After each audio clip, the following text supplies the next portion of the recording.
No.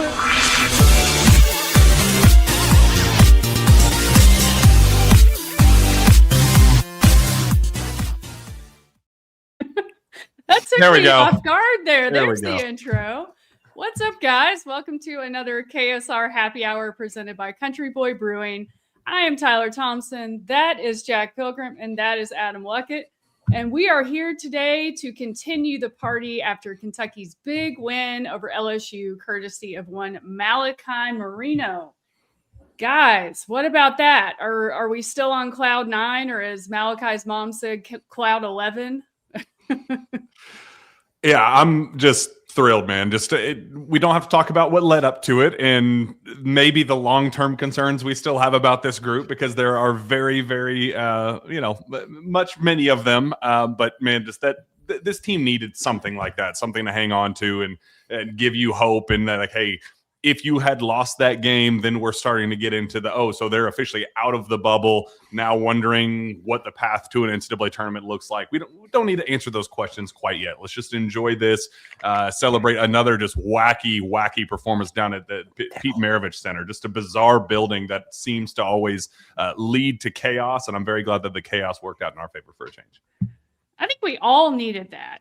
I mean, yeah, the team needed it. Pope needed it. I needed that. I think Jack needed that. I think Adam needed that. I think everybody in BBN needed that. I mean, we don't have to go on and on about the first half, because who wants to, because it was depressing. But shoo, that first half was bad. I mean, I think that's part of what made Malachi's shot so great. It's like the two extremes, right? You had in the first half 22 points. What was it? 26% shooting. 1 field goal in the first 11 minutes. It was bad. I mean, the group chats, I know our group chat was depressing. I'm sure you all had like 5 other group chats for people. The anti-Pope thread got started at the first media timeout. Right. Okay, sport. How bad it was. The third straight game that we've gotten that one. First TV timeout.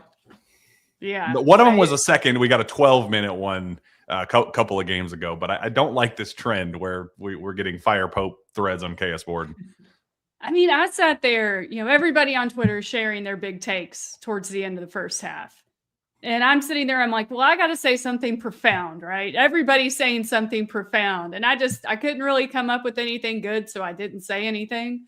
And I'm kind of glad I didn't, because I would have got him freezing cold taped. But yeah, I just think the extreme of like that really awful first half to the really awesome ending, it was just so wild. I mean, I loved every single part about it, right down to in the last however many minutes, so many things went wrong. They waved off Otega Oway's shot that looked like it was in to anybody watching on television. And then he misses a free throw, and that one kid, McKinnon or whatever his name was hitting all his free throws. And then Kentucky had 1.4 seconds left. Surely there's no way they're going to hit a shot. And then sure enough, Malachi Marino did. So cheers to you, Malachi. I don't think you're 21 yet, but if you were 19, you should have a nice Country Boy brew. Have one of those Carl Towns air shots of Country Boy. Yeah, and one for Carlito. Celebrating. Yeah, one for Carlito. I'm celebrating with the halfway home. Jack, are you imbibing I'm still out. today? I'm still out, man. I gotta. And what sucks is Katie just went to the grocery like 3 hours ago, and I just didn't. I lost it. So I will make it up next time. I will have double what I usually have to make up for it. Fair. Well, and I'll drink for you, and I'll drink from Adam Luckett, who is halfway through dry January. I am. Congratulations, Adam Luckett. That deserves a big pat on the back, especially after last night. Well, don't pat me yet, because we still got a couple weeks to go. But yeah, made it through easy so far. We'll see how these next couple weeks go. Easy, you say? Man, yeah. That's impressive. There was one Saturday I was like, oh, this would be a good time for a beer. And then I made it through that, and then it's been fine. The weeks are easy. The weekends are the tricky part. Fair enough. Well, if you are not doing dry January, I encourage you to check out Country Boy Brew. They were founded in the heart of Kentucky by True Blue Wildcat fans. The original brewery and tap room are just down the street from KS Bar. So give them a shout, and let's give another shout out to our other sponsor, My Old Kentucky Home Repair. I mean, if you went a little crazy during that game you might need them today. Maybe you punched a hole in the wall. I don't know. Maybe you kicked something. But proudly serving the Bluegrass region since 2008, My Old Kentucky Home Repair offers handyman services, home repairs, remodels, and more. Head to their website, www.myoldkentuckyhomerepair.com, to learn more or give them a call at 859-940-3376. Actually, on that very note, a buddy sent me this in the first half. Oh, man. Is that his TV? An actual incident occurred that would require my old Kentucky Home Repair. So I will be forwarding the message. I wonder which thing exactly led to that. Was there a shot that was missed, a turnover?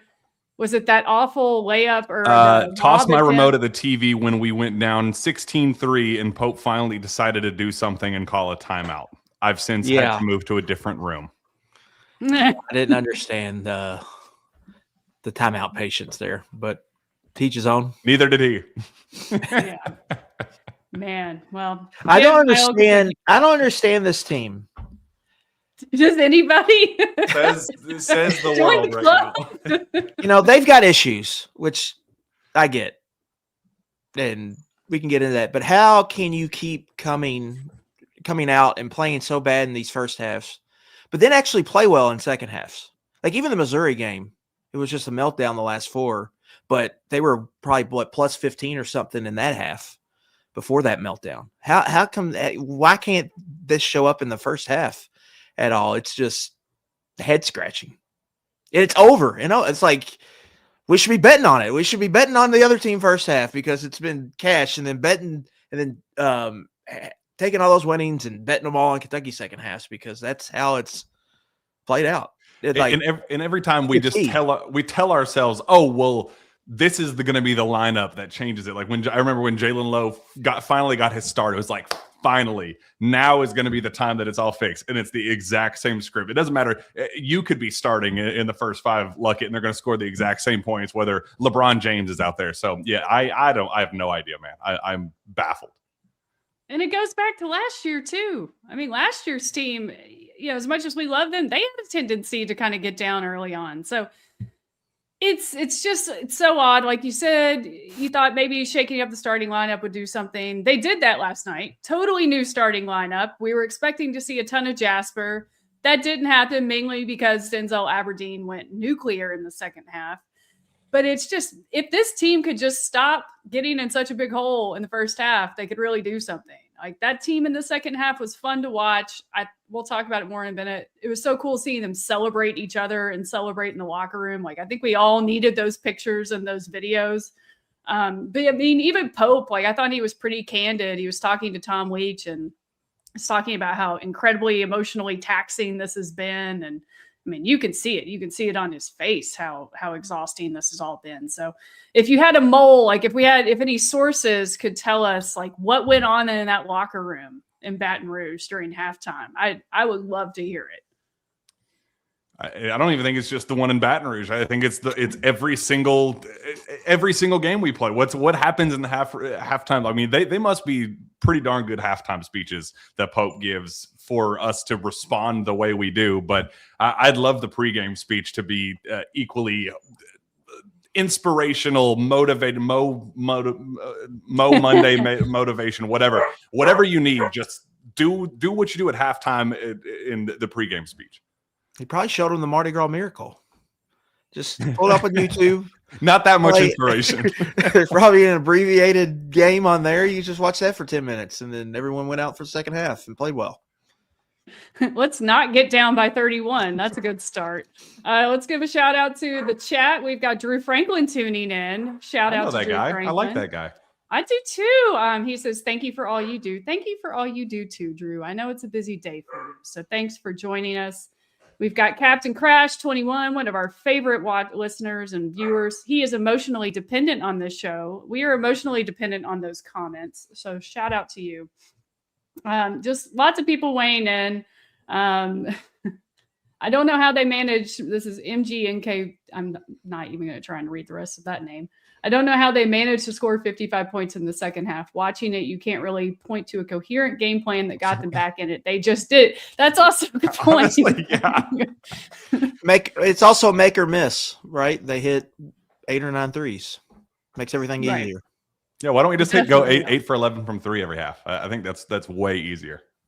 Can we just play every game in Baton Rouge? I mean, we're pretty lucky there between Tony Morgan and this, and it's not a bad thing. Steve, do we just want to like go through some clips of Malachi's shot because it's fun? I mean, let's Always. see. This is the one that the main clip that everybody's been showing.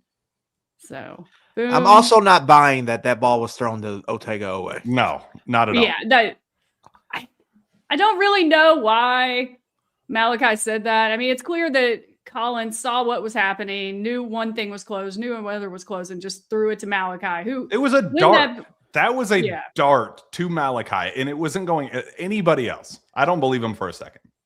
Maybe the play was to go to Oway, and then he was covered, and then he just threw it to Malachi. I think that's what happened. This is the craziest angle of it for me. Yeah. There's no way. Crazy. Look at his eye. Like if you look at his eye line, the sight line, there's nowhere else that ball could have gone other than what Yelovich angling toward the rim. Nah. Unless someone's running to that left corner, which I don't see anyone, because the ball looks like it might go to the left corner when he lets it go, but I don't see anyone running to the corner. So that's definitely got to be to Moreno. I think we can all agree that Chandler did not overthrow it, as Malachi said, that he just saw that Malachi was open and Denzel and Oway weren't. And so he just threw it to him. I did love in the post-game press conference, someone asked him, like, or I guess it was Pope. He was like, hey, the word in the locker room was that you pulled Colin aside, as we were coming out of that huddle and said, throw it to me, don't throw it to them. And then Malachi had this cute little, like, no comment and smile, like, maybe that was what really happened. Like, would that be the worst thing? Hey, it was. We don't need even like it. It happened, and they should just. Drew said it in the chat. UK needs PR help on that buzzer beater. Yes, we just need to say, yeah, that's exactly how we drew it up. We knew that Malachi there had his 100% chance to hit that shot, and we knew we were leaving there with a win. Period. That's how the messaging should have been. And it was a nice redemption moment for Chandler after that, whatever that alley-oop pass was to Otega Oway. Man, that one was so brutal. Oh, I haven't seen this clip of the student section. Oh man, I bet they're happy. Colin should just be throwing every lob from 70 feet away. He might be. That might be the new go-to Colin Chandler play. Oh, this is going to be great. That's insane. That is just so nuts. And can I say it was ridiculous, SEC Network, the replay kind of situation.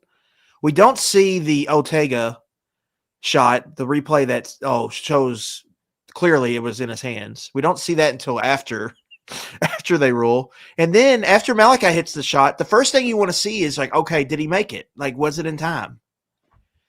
And we just had to sit there for 3 minutes. I was like, what is going on? Can we see a replay? They even went ahead and changed Kentucky's record to as if they had lost that game. Did you notice that? I did not notice that. But yeah, that didn't get as much run today. Granted, it was a literally last 10th of a second shot or whatever it was. But still, I mean, come on, SEC Network, give us a little credit. Huge moment. The locker room pictures, we didn't get them until today because not a lot of media members made the trip. Baton Rouge is pretty far away, but Chet White, UK's official photographer, gave us some great shots of the locker room. It was awesome to see just everybody celebrating. Remy's celebrating right now too. Love seeing, especially Mo Diabate looks super happy because, well, they don't look super happy. I think this is before the game. That's pregame. Yeah, but Mo, he got benched and he could easily have pouted, and we've seen him pout, but he looked as happy as any of them last night. I just love to see it. Denzel. So what do you think they're all looking at right here? Mardi Gras Miracle. Watching it on YouTube. It's on the what are they looking at? The TV behind Pope. So the coaches ran in and did something, right? Yeah, threw water on somebody, maybe. We'll have to ask him. What were your all's immediate reactions? I know, Jack, you had to jump on YouTube and you were working, but what was your reaction when the buzzer sounded and the ball went through the net? Oh, I did. I jumped up. I jumped, and okay. So I have a bad habit of stat broadcasting during these live games. It's hard not to. Yeah, gosh, do it's too. hard not to, man. It's so hard. And I saw the score change, and I saw Malachi Moreno jumper, and I said, not a chance. No way. Like 1.6 seconds left on the clock. Got to go 94 feet. No way that Malachi is the one. And then I saw the play start to unfold, and I'm like, no way. Oh, he did it. No way. And then I just was jumping up and down, screaming, and trying not to wake the babies up. It was just it was nuts. It was a very. I don't remember the last time I've gotten that excited in like an individual moment watching Kentucky in a really long time. Adam, what about you? Were you one of the ones who thought maybe I'm just going to turn this off after the first half? No. Because there were some people who did that. I was on my laptop. I was working on Thursday's update of the big board and just kind of watching casually. Yeah, and then got more into it the last, I guess, 5 minutes. And then I was like, oh, well, here we go. And then just sat there, watched it, and I was like, oh, he caught it. Oh, he's got like a 18-footer. Oh, it went in, and then just threw my hands up like this. And just said out loud, I couldn't believe they just won the game. And then Taylor was sitting in the chair like next to me, and she was like, what happened? I said, they just won. She was like, what? How did they win? I said, here, watch the replay. And it was just shock. To me, it was just like, you can't believe they just pulled that out of their rear. How do they win awesome. That one? But it's also, I guess, how do they lose the Missouri one? It all evens out, I guess. Yeah. Yeah, we were watching. I saw it happen. I was fully prepared for them to lose. I think we all were. I was like, I had behind the scenes here, I make the social media graphics, the win or loss ones. And I had the loss one ready to go. I didn't even have an option if they won. And so when we didn't have a photographer down there, and neither did the photographer company that we partner with. So it was like, well, crap, they won. I got to get like a screen cap. And so I'm like trying to pause it to where it's not blurry. And it's just like this crazy behind the scenes stuff. But it was so awesome. I think we can all agree no one's reaction was better than Stephen Peake's grandfather, Bob, who went viral. Stephen, you got to come on. And if we can show the video, it'd be great. I love that moment got such attention. I think it was one of my favorite parts of the night. So kudos to you for making it happen. I can have the video pulled up here also if you want me to do that. Yeah, absolutely. 100%. How many likes and reshares and all that does it have now? It's got to, it was. I'm looking it up right now. We are at here we go. 1.1 million views. Wow. That is so cool.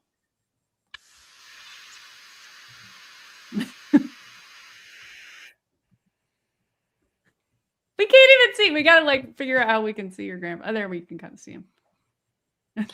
That's peak whenever the Dolphins score a touchdown in the regular season. I love it. Everybody's reaction. No, get it now. And there's what Adam was talking about, how the review. So the conspiracy theorist, and I want to see the peak video of when they overturned the Oway shot. I'll have it. So I'll have it in the full video. Yeah, that was really cool. He stopped doing stats last year. Sorry, I guess it kicked Adam. I'm sorry, Adam. I'll put you back on there. He stopped doing stats last year after the Auburn game. It got too much to keep up with. There were games starting at halftime, or at least they would come on TV at halftime because the 7:00 game ran late. So he just forget it. I'm not going to do it anymore. And then not having to go to Baton Rouge was like, let's just do one more game. I'll get video of it and make it this thing. And so when they got down 18 points in the second half, or when he only could put one field goal down through the first 11 minutes, I was thinking about you that whole time. I was like, dude, his grandpa Your poor grandfather. His grandpa wants to kill this man. And I'd already accepted they were going to lose. So when they made a little comeback, I was like, at least I got video of us cheering together, because I used to watch games with them all the time and obviously can't do that as much anymore.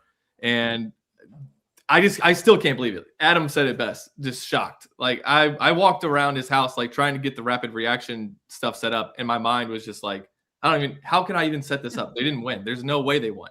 And I know it's LSU. I know they were supposed to win anyway. And they shouldn't have got down by 18, but that was just all things considered. I'm trying to remember the last time Kentucky won on a buzzer beater with zeros on the clock. There was a jump shot. You had Eric Daniels layup. You had the Nazi Muhammad like push shot kind of floater. And then you had Brasso tipping it in 93 in Maui.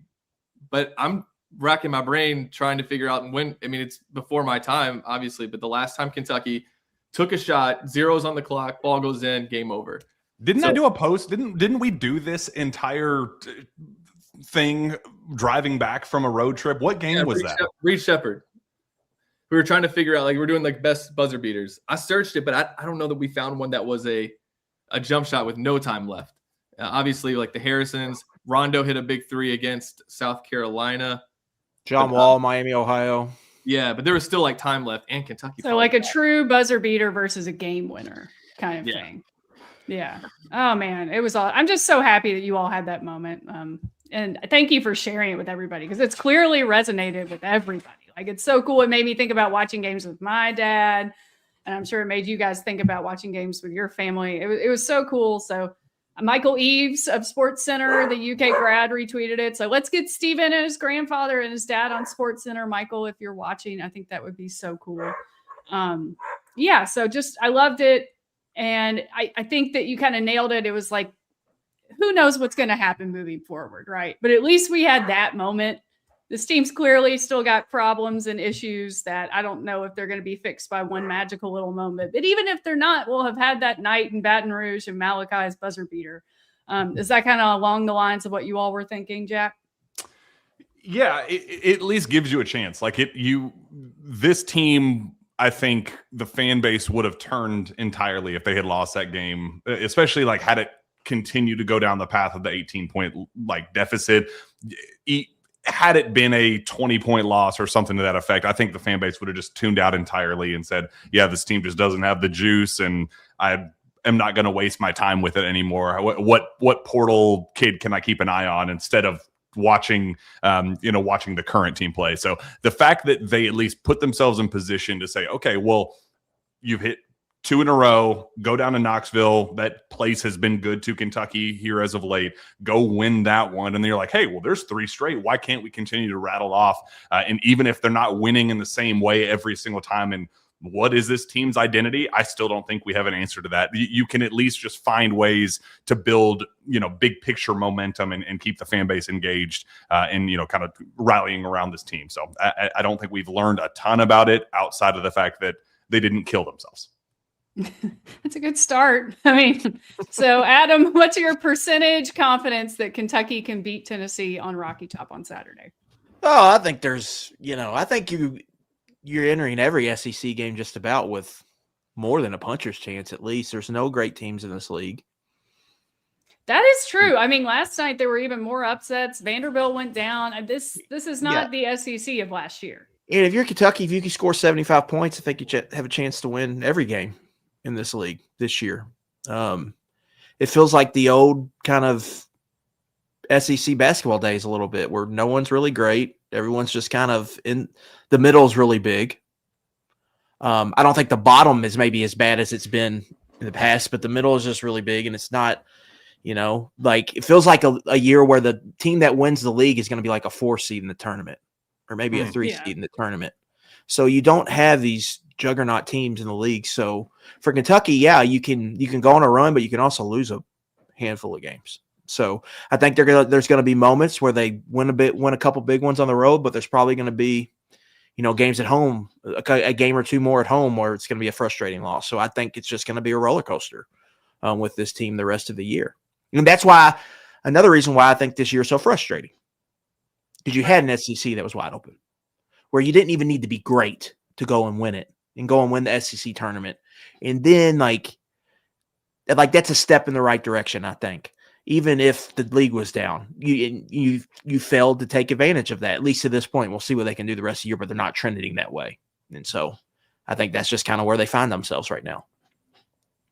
Right. And if you look at, I was looking at Kim Palm's projections earlier today, and, a lot of these games are toss ups, the ones that are coming up. It's like, Kim Palm does percentage chance Kentucky can win the game. And a lot of them are Right. like 50%, Mhm. 52%, like 60%. Like it's a toss up. So, but if you just go strictly by the projections, Kim Palm only has Kentucky winning 6 of the next, what are we at? 14 games? Is that right?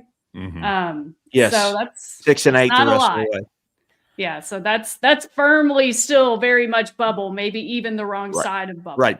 It's a game off of 500, which is essentially, it's toss-up city here the rest of the way.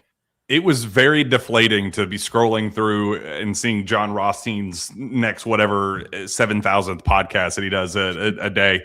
And like the main headline is Kentucky on pace to miss the tournament ? It was like, dang, we woke up like feeling on cloud 11, as Sarah Moreno would say, excited for the game winner. And we're like, oh, but the reality is that this team is still very much fighting for its NCAA tournament life. Like, yes, unfortunately, that is the reality of this team.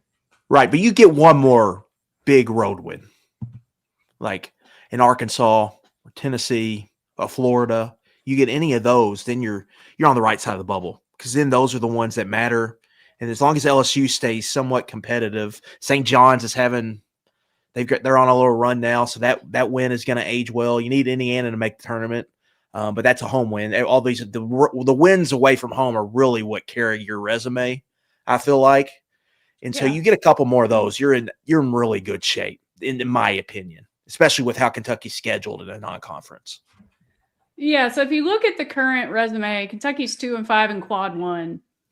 The Indiana game it's in quad 2 now because they fell to 36 in the net rankings. So if they play well, that can inch back up to quad 1 and kind of pad your stats there. Georgia lost, so they're now that home game against them is in quad 2.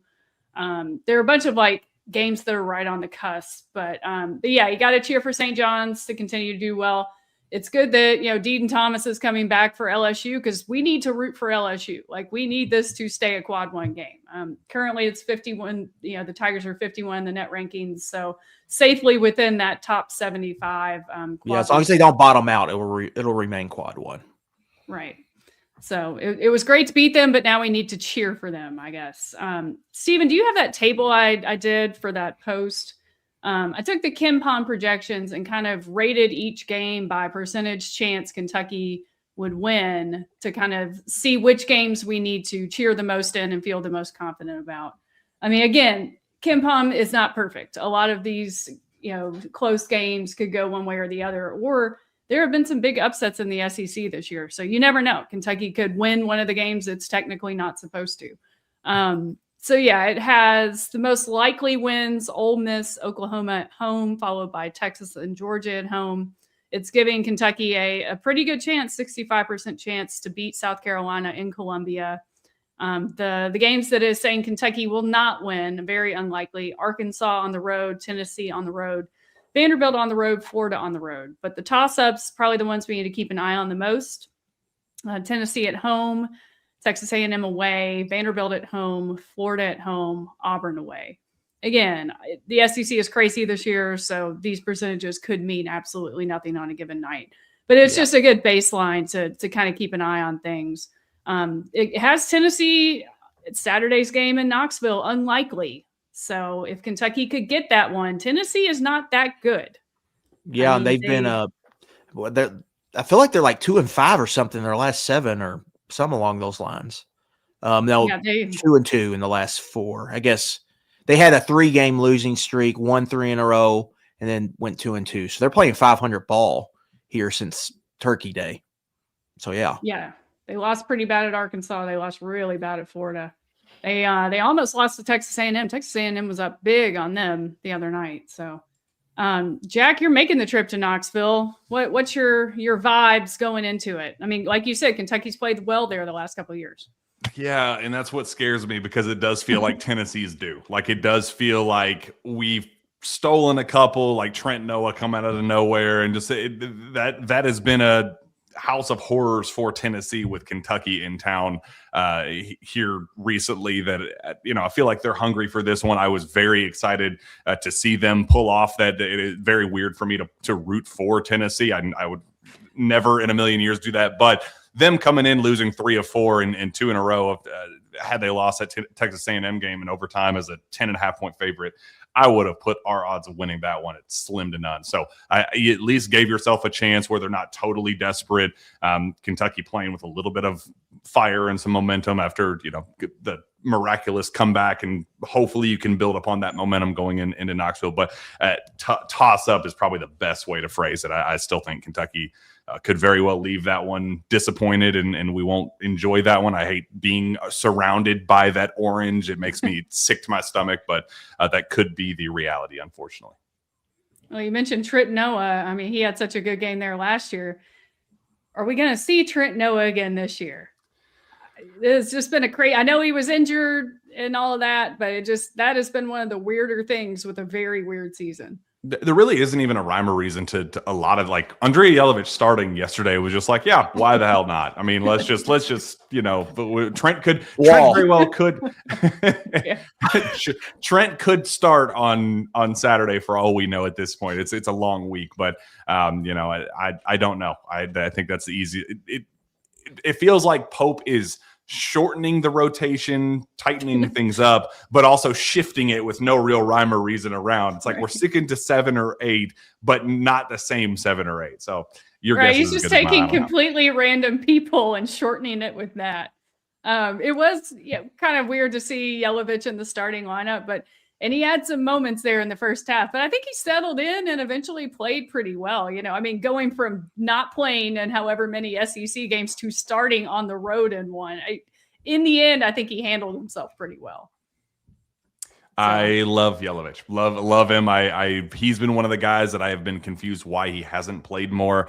I think it's just been a comfort and familiarity with the system, and like, hey, this is American basketball, college basketball, a whole heck of a lot different than anything he's used to. So he needed the game reps and experience, and that's why, like, DNPing him, I just thought, like, why even bring him over? It does him no good to, get his legs underneath him and figure out what you have with him. So I'm glad he got his opportunity, and I thought he was one of the better, top 3, top 4 players on the floor, and key to not totally sinking the ship in the first half, and made some big plays in the second as well. We were talking about him adjusting to American college basketball. The lane violation was pretty bad last night. I was like, that screenshot was going around. I was like, oh no, Yelovich, but he's learning. Hopefully a mistake he'll only make once. Some great comments from the chat. Captain Crash asks, any word on JQ playing on Saturday? He has not played the last 2 games with knee swelling. TBD, very, very TBD. I think we want good news is that his MRI came back clean, so it's not like there was any serious setback or anything. But the swelling is still very much the swelling, and I think they're pretty set on not coming back until he's 110% and feeling full go. So we're not practicing quite yet, but the news would have been pretty terrible if the MRI, they had to get a follow-up MRI for a reason, because they were like, this is, isn't responding as well as we maybe thought, and that we're good, in good standing now that we know that came back clean, but still some work to be done before he's able to play again.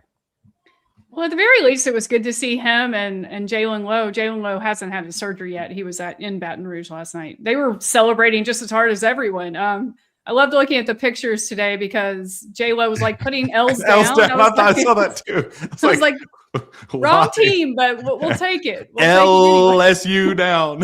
Yeah. I don't know. Hey, we'll take it. We'll run with it. Maybe next year we can use it against Louisville. But good to see them celebrating. We're all rooting, hoping for a win on Saturday, especially because it's Tennessee, and just you want the momentum, obviously, but there's nothing sweeter than a win over Tennessee. So it'd be awesome to see it happen.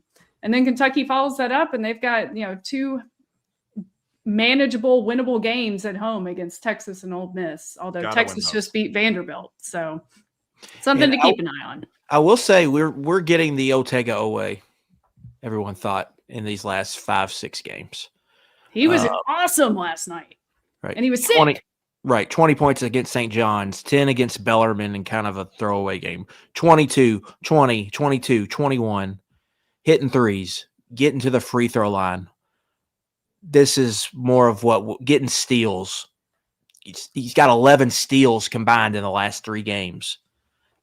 He's averaging like 2 steals per game. It looks like in these last 8, 9, 10 games. Like you're getting the impact player. Now, if you could get the second, like consistent scorer behind him, you would feel a lot better. Like we talked about getting to 75 points. If you could have 2 guys you could really count on, you feel like you could get there pretty much every night.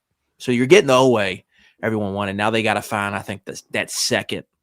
If they can find the second piece, they might be onto something. Offensively, maybe that's what they need to fix those offensive woes. Yeah, maybe Aberdeen, maybe Cam Williams. You kind of need Aberdeen to play point, but he did it last night in the second half, and it worked out well. So Aberdeen's at least a guy that if you say, hey, the weight of the world's on your shoulders, take a game over, he has proven that he can do. He's comfortable in that role against Louisville. He was kind of like, hey, nobody else can do anything except for me, so I'm gonna do this. So yeah, I think the second half was a really, really positive sign that if you're picking one of the bunch, I think Aberdeen probably gives you your best chance. Yeah. 3 consecutive games of 4 assists for Aberdeen. The turnovers are down. He's hitting shots right now. So yeah, maybe he's probably the answer. Like if you just look at it, can you get more consistent play from him? And then whatever, Malachi, Cam Williams, Jelovich, when Quaintance returns, whatever that next wave can get you. But you probably need him to be like if Oway's giving you 18 to 21 per night, you probably need Aberdeen to give you 13 to 16. Mm-hmm. And I feel this comment in the chat from Trump Card 5. He says, UK has to win in Knoxville this Saturday. I say this as a UK fan who had to listen and watch Knoxville TV stations growing up because I lived in one of the bordered towns at the time. Yeah, I as someone living in Nashville, I feel that my next door neighbors are Tennessee fans. Luckily, they're not obnoxious about it, but there are a lot of Tennessee fans around. Those kind of Tennessee fans don't exist. Yeah, they keep it subdued. We have like our whole block is like SEC flag after SEC flag. Like we've got Ole Miss fan, Tennessee fan, Kentucky fan, Vanderbilt fan. So we've kind of got a little bit of everything on our block. So it would feel good to get that win for sure. It's also a big weekend for the football team. Transfer portal closes tomorrow, Adam Luckett, but that doesn't mean that the commitments are going to stop. It just means that you can't get in the portal after tomorrow. So, yeah. And even then, it takes 48 hours for schools to complete paperwork for the portal. So there will be some entrants like Sunday, and then Indiana and Miami players have 5 days. So they have up to, I believe it's the 24th. So next Saturday, it's one of those 20 days, one of those weekend days, maybe the 25th. So they can still enter. Now for Kentucky, you're on a semester system. Add drop day. Final day is Friday for the spring semester. So that's big. Yeah. Well, you're getting into conversations where is the admin going to be willing to play ball to get guys in school? How are you going to do that? I'm interested to see. This is the first time. Will there be instances where kids decide to leave, but maybe go to like a community college to take classes this semester, or like how does that all work out? Would they be willing to wait? Can they stay at their school? So I think that may be a thing we see. We'll have to see it play out, but for all intents and purposes, this is the final push for them to put the final touches on their roster, and you still have the late signing period in February. Where you could probably add junior college players and high school players, but this is it. And so the blitz, which is what has been the portal this year, is almost over, and there's no spring window. A lot of people, I think, are confused by that. That's been a case before, but the coaches made a hard push to change that. So this is it. Like the roster is pretty much locked in once we, I think, kind of get through this weekend. So I'll ask you 2 questions about the portal. One is the question we always ask for KS Board questions for every show. And I think 3 of them were, is Kentucky going to get a wide receiver? Everybody's very, very antsy about that. So that's question 1. Question 2, who are the visitors? So the dead period's over. So Kentucky can have visitors again. You can host visitors. Who do we need to keep an eye on this weekend? Yeah, Oklahoma transfer Nick Anderson and Southern Utah transfer Shane Carr are the two kind of receivers right now. Like that seems like the two they're going to get. And then there are some other visitors expected to be on campus this week. One is Logan Goodwin, who is a defensive end pass rusher, Division II transfer.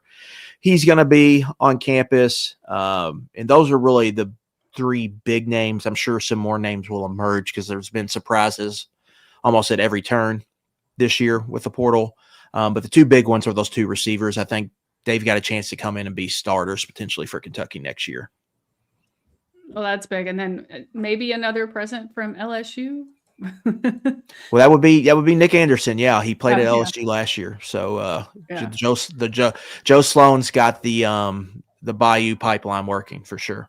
Luckett, I got a question for you. What do you think of the FCS jump for Carr and how that will translate to this level? You mentioned threw him in as a potential starter. How would that fit? Like, is he ready to make that kind of jump? Yeah, I think it's a calculated risk. You just kind of trust your eval on the player.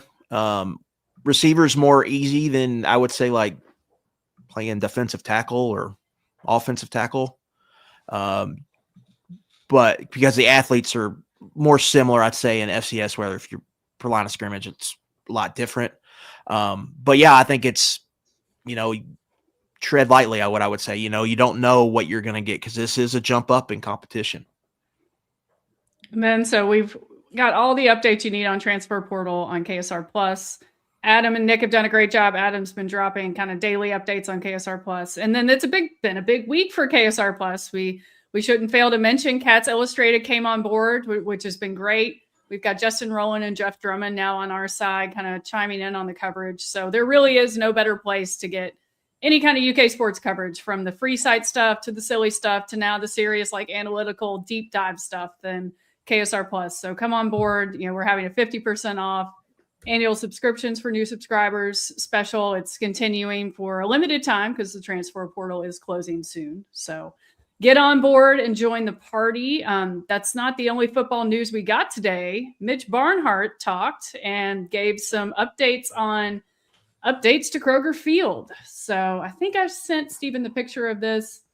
Basically, Adam, I'll let you go in depth on this, but UK needs to make money. And so they're adding ways to make money to Kroger Field in the form of premium areas. There are already some club areas, right? But they're basically expanding that. Right. There's 7 different areas in the stadium that they're working on in order to kind of grow revenue. There's the map here. I'll pull up on my computer. Yeah, basically most of the stuff is happening on the opposite end of the student section. Okay. Yeah. Just use that as a guide rather than, I know it can be confusing. You start talking about north, south, east, west. But basically they're like doing some type of field club where the students would enter back by the facility. And then they're ripping out the road sideline upper deck, the seats, and they're putting seat backs in there. And then on the end zone opposite of the student section, they are adding, they're adding what would be kind of a Mitch Barnhart's patio party. Which is complete with milk. Which I think the way I understand it or read it, it seemed like it's not like the party decks that you see at a lot of places. It's more so like if you spend extra money, you can come, I don't know, sit in this patio maybe or hang out, and it'll be like kind of a hangout spot. I guess if you have access. Like the family friendly patio, like the Lexus Lodge, and Memorial kind of gives that same vibe, that little upper deck where just the rich guys can hang out and talk and chit chat. Yeah, but for season ticket holders in some of these upper sections are going to get seat backs now. It looks like that's nice. I like the idea of the scoreboard patio clubs because it's kind of an area that's just been wasted, right? I mean, there's nothing really there. Why not? Yeah, I want to know more about that. Like, what exactly is it? What's going to be over there? Who is allowed to go to it? Because, to your point, that sounds – it could be a cool hangout, like pregame, like get in the stadium early, hang out there. Watch everybody warm up, have a drink. You got music playing, TVs, all that kind of stuff. Yeah. Like I'm excited, but also apprehensive to see how this turns out. Cause like I've been to the club areas at Kroger Field, humble brag, but compared to other stadiums, they're not really that nice. It's just like, to be fair, the renovations were over 10 years ago.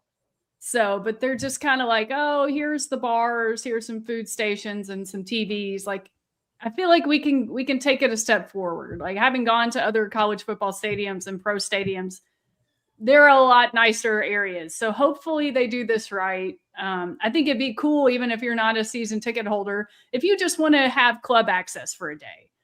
Pay $50, you can get access to the patio club. You can go get a drink or whatever. I think that's a neat option to have without feeling like, locked into a season ticket deal. Although I'm sure that UK would want that guaranteed money. But I mean, when you all have gone to games, what experiences do you like the most now? Do you like just having the normal seats? Do you like being able to go to the club areas? What is your all's favorite game watching experience? A winning one. Buddy, I could be sitting on no chairs. I could stand the entire time. I don't care. And it was funny. He kind of talked about that, just, the Will Stein juggling all the jobs that he's had and how he's managed since he got hired. And he was like, we can see the reflection of that with season ticket sales. There's a ton of newfound interest with all that. So I kind of addressed the fan like me that, I'd like it. I like the product to look pretty and have different opportunities. But I'm a simpleton in that way where I show up and you give me a cold Bud Light out in the purple lot and go inside and have a good old time cheering on the Cats. I don't really care what my seating arrangement or the looks feel like. I believe you mean a cold country boy. Country boy. Duh, obviously. Is that not what I said? Obviously. Understandable. Adam, do you have any strong club area thoughts? Yeah, for me, number one, there's a lot of frustration about the speakers, and I'm not going to defend UK on this or whatnot, but they have to make more money. You want to have good players out there, they got to make more money. So you're going to have to do things like this. I think it's good that they're finding ways, turning over stones to max out revenue, because they need to do that to move forward in this area. For me, I don't necessarily love this because I'm not going to UK like the football games. I'm in the box. I don't hear anything. I don't like to say one way or the other, what people are experiencing. But for me, when I go to games, specifically, for me, the football experience is just like going to Bengals games and taking my son there. Interactive scoreboards, I think, matter. Music selection, I think, matters. Knowing when to do that. Easy access, concession, options. If I want to get a drink, I don't want to wait more than 5 minutes to get a drink. Easy access, in and out restrooms. That to me are the big things. I think, and again, the score.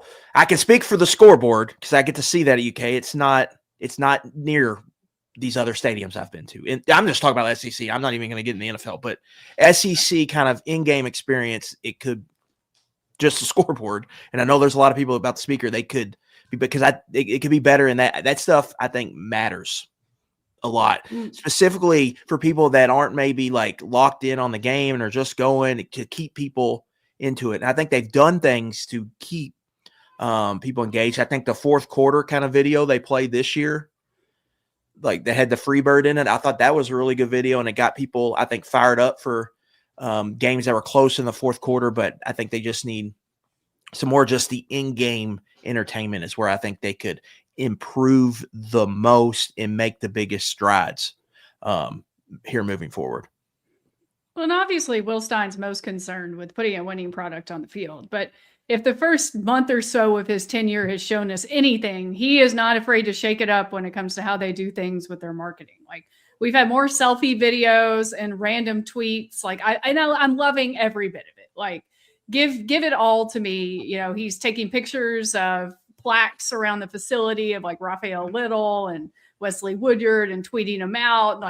Every time he shares a Jared Lorenzen video, that's an automatic from me. It's little stuff like that. And I'm not trying to pile on Mark Stoops here, I mean, he was shadow banned on Twitter, so even if he tweeted, we couldn't see it. I will never understand that. That's going to be one of the weirder things that's happened. But it's just like little stuff like that matters. Obviously, Stein's young. He's 36 years old. He's a lot more in tune with the social media. But hopefully that kind of rubs off on the game day experience, because I think it would be cool. And also, Adam, if they could do one upgrade to the press box, a new coffee machine, right? Yeah. I mean, I found I also know where the popcorn machine is. I found it. It's in one of those suites. So they used to have it out. Do we not get free popcorn anymore? Not since COVID. Oh, man. Why? That's just wrong. They just got rid of it. It went to one of the boxes. They literally just wheeled it down. I was walking. I think we were at it. I think it was me, Drew, and Nick. I can't remember the game. We were walking to, I don't know, get a hot dog or get a halftime coffee or something from the concession stand. I was like, "Hey, that's the popcorn machine we used to have. Grab it. Can we get that up? What do we got to do there?" At Rupp, they give you just like boxes that are already like ready to just hand out. Like I feel like we could meet in the middle here if you're still going COVID rules. South Carolina did that this year. Another place did that. I can't remember off the top of my head. Yeah, I mean, everyone does it a little different. But I will never eat the Rupp Arena popcorn, at least the one for the media. We've talked about that before. The mice popcorn. So the mice popcorn. It's the best thing. Best thing running. Mice are not. I'm all the way in, baby. Jacob's taking care of the mice. That's true. He got them all handled. Now the popcorn's clean. We're good. But but the stadium upkeep, facility upkeep, you always have to be doing something. And it got pressure washed today. I saw they sent out that video. Mm-hmm. Kroger Field got pressure washed, so it was good to see that. I guess, did the chat not know that Stoops was shadow banned on Twitter? I don't think it was like a secret or anything. We just never knew why. So they said, one of them says, "Did Stoops ever have a Twitter?" And that answers your own question. Yes, he did, but you didn't see it because he was shadow banned. So even if you search like Coach Stoops or whatever it was, Coach Mark Stoops, his handle, it wouldn't pull up for some reason. And I still don't understand Twitter has been weird for the past couple of years ever since Elon took it over, but it is this weird mystery of why he couldn't get out of it. It was strange, but let's be honest. It's not like he tweeted anything that interesting. It was like, graphics for whatever. It wasn't anything that good luck to all the teams playing the state championship this weekend with a graphic. Right. Yeah, I think to Stoops, he did some of that earlier, what we're seeing with Stein. But the last few years that all this that went away. And not just him, it was like the entire program outside of Vince. Right. All of that kind of went away. Vince on Twitter? Is he a Twitterer? He's active. Hi, Vince. In case you all didn't know, on social media. I hope Vince is watching. I really appreciated his appearance. I'm pretty sure he's just a subscriber to KSR YouTube channel. I would be surprised if he's not. Hello, Vince Marrow. All right, well, let's wrap it up and get to some KS Board questions. I think there was only one. So chat, if you want to send in some questions, we will answer them. Our lone KS Board question that was not about the wide receivers is from Finnegan Ham. You get to name a thoroughbred that's running in the Kentucky Derby. What will you name it? Go. I am just going to say, I think it's a smart idea to name it after something that people will want to bet on. So something Kentucky related, Kentucky basketball related. I don't know, maybe not something with Mark Pope in the name, but something with Kentucky basketball, because people will see that on their program and be like, okay, I like that. But I would just name it Signetti, because everything he touches turns to gold. So. It's always going to have a serious demeanor too. Yeah. And want to crash a beer after winning. So we're going feed the studs, Bob. That's going to be my. There you go. That's going to be mine. I think that's a nice little play. I think that's probably what Finnegan Ham was setting up, and I just didn't realize it. But good call. Good call. We're feeding the studs. Let's see. We got some questions from the chat. Jake BE7U says, "Are you all still following through on your New Year's resolutions, or have they gone by the wayside?" My resolution is a little more long-term. I'm trying to get this book plan off of the ground. So I've been a little busy the past couple of weeks, so I need to keep working on that. I did want to follow up with yours, Adam. Half marathon training. How's it going? It's going. The back tweaked up on me earlier Ah, this week, so I've had to take a couple days off. But we'll get there. We got some time. But 10K is coming up. We're a month away from our 10K, which is 10K. kind of that little ahead of that halfway point. So ask me next month where we're at. As long as I get to this 10K and get through that comfortably, I'll feel good about my where we're at in the trajectory. I mean, between dry January and half marathon training, this is a very healthy month for you. So I'm impressed. Yeah. It's kudos to you. February is gonna few more cheat days are gonna be involved in February. I got a feeling. Roosters ain't gonna know what hits it on February 1st. That's You got right. A lot That's of cold country boy lights waiting for you. All right, Jack, did you have New Year's resolutions? I don't think you were on our New Year's show.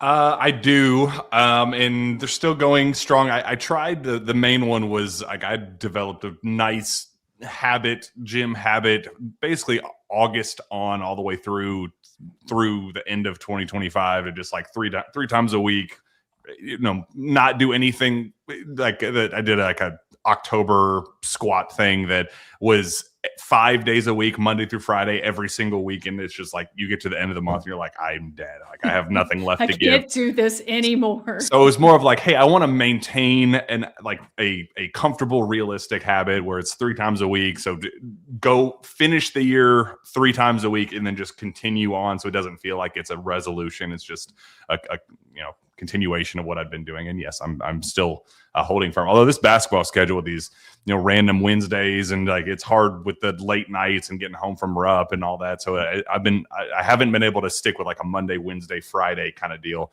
I've had to just kind of navigate those, but it's still hitting the 3 days a week. That's good. You and Steven had the Breakfast Club going there for a while. I enjoyed seeing those videos out there. I enjoy it. It's just Steven, buddy, we gotta get you up. We gotta get you awake. We gotta get you there. Steven doesn't like to wake up early? No. Bro, that's crazy. It's 6 o'clock in the morning. Come on now. Let's be real. My man peaks the 4th meal club. Like Yeah. people are going to get Taco Bell for the 4th meal. That's when he's alive and active. I'm way more awake at 3 a.m. than I could ever be at 6 a.m. So that is the problem. Yeah, I can you stay up used all to night. I work stay the up all night. graveyard shift.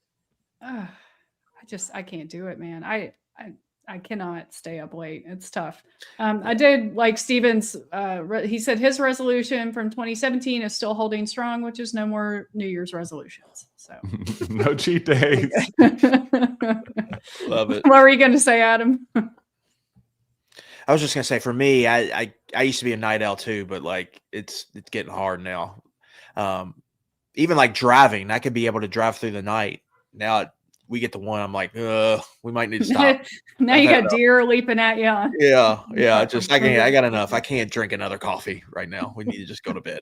I remember when I was a kid, like I'd watch a movie with my dad or something. It'd be like 9:30, and I'd look over at his recliner, and he'd be doing one of these.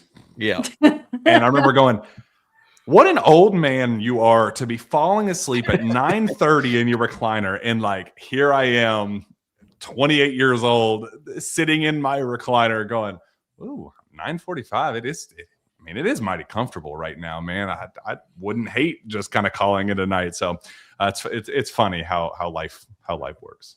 It's not a bad thing. It's not a bad thing. As you get older and older, 9:30 is going to seem nicer and nicer as a bedtime. So just lean into it. Just go ahead and lean into it. You'll be happier in the morning. You get more work done. Good night of sleep. Get up early. Yeah. Your head. So Steven, let's see what you're missing. Like maybe Steven's KSR mandated New Year's resolution could be like twice a week, try to go to bed before 10:30. Could you do it, Steven? Ooh. Yeah, maybe. How many times was it? Twice a week. I mean, we would start you twice a week. All right. Possibly. I don't know. Probably not. But maybe twice a month. Twice a month. I just can't do it. My body doesn't. I'm not ready. Like I get kind of tired around that time, but not enough. I can kind of schedule my sleep a little bit because I take melatonin every night. So maybe if I just took it earlier, we can give it a shot, I guess. But then if you went to bed at 10:30, what time would you wake up? I'd go play basketball with Jack. I'd be fine with that. There you go. The tough part though is like, is that a game day though? Because then I'm up at like 5:45 or 6, and then I gotta stay up until. Nah, we wouldn't do it on a game day. So whenever you all do your breakfast club, the night before, try to go to bed by 10:30. See, you all got it tough because you got twice. You got to stay up for games. I haven't had a New Year's resolution Twice in for about a 8 week. years. We'll see how it goes. Yeah, and like Jack said, the schedule's weird this year. It's Wednesdays more than 3 Tuesdays. straight Wednesdays. Like Don't that is like the it. weirdest thing. What's it like 4 out of 5? Is it they only go I think Wednesday, it Wednesday, is. Tuesday, Wednesday? We get back to Tuesdays the last week of January, but that's a 9:00 Tuesday game at Vanderbilt, so that's gonna hurt. So Yeah, it used to be like one Wednesday game. I felt like last few years, and then it was everything was on Tuesday. Oh, Steven's got a question for us. Where does Malachi's shot rank for in all-time wins? Top 10 or top 25? Sorry, I meant to put all-time shots, and I got distracted. So all-time, like Kentucky, like game. Yeah. Winning, or game winning, not buzzer beating, but this big shot. Oof. If you're counting game winners, I mean, obviously the Harrisons are up there ahead of that. I think it would be top 10 for like recent history. I don't want to go like way back. So if we're talking like from 2000 on, maybe. Yeah, off the top of my head, that the Twins, Darius Miller's 3 against Louisville in the Final Four. Yeah. I guess it wasn't a Sparks. shot. Did he make? Yeah, Sparks against Michigan State. You could Chuck count Hayes. Nazi. Chuck Hayes winner against LSU in the SEC tournament. I guess Nazi was 98, so that would Nazi, yeah. Eric Daniels, Brandon Knight, Reed Ohio shot State. against Mississippi State. Brandon Knight, Tyler Brandon Hero, Knight against Houston. Princeton. Tyler Hero Yeah. against Houston. I think it's probably behind all those. That's what 10 we've gotten to. So probably recent history. I'd say Malik top Monk, North Carolina, and Vegas. Oh, Monk, that's a good one. yes. Malik Monk would have been against North Carolina in the tournament if Luke No. May doesn't. Too soon. Too soon. Quade Green against Vanderbilt. Quade Green. Didn't Bryce Hopkins have like a shot against LSU at home? Or was it just a big game? I can't remember. I know he had like a moment against LSU. I feel like I blocked that whole season out. Somebody said DeMarcus Cousins SEC tournament. That wasn't technically a game winner, but it tied it. So That was awesome. Maxey, Michigan State. that was a big one. Mm. So there are a lot, but Jody of all the against ones, Florida. yeah, of all the ones we've named, would Malachi's rank in the top 10? I forgot about Jody Meeks against Florida. Yeah. Man, I don't know. I feel like if we knew how this season ended, like I feel like we could go back and like, is that the turning point of the season to where they finish strong? And like, yeah, then we could say that belongs in a top 10 list. But for right now, we'll just enjoy it for where, top 25 is fine. I think it's fine to put it in there. It allows everyone to kick the can down the road, and we see what can happen Saturday. Well, let's just enjoy it. Enjoy a win. Now. Yeah, enjoy the win. Enjoy these moments. We hope we get a lot more of them, but if we don't, then we'll remember Malachi Marino and Baton Rouge. I think that's probably a good place to wrap it up. Thanks for joining us for another KSR Happy Hour. Shout out to my old Kentucky Home Repair. I hope they fix that guy's TV. He needs a new one by Saturday. And shout out to Country Boy Brewing. As always, we love you guys, and go Cats.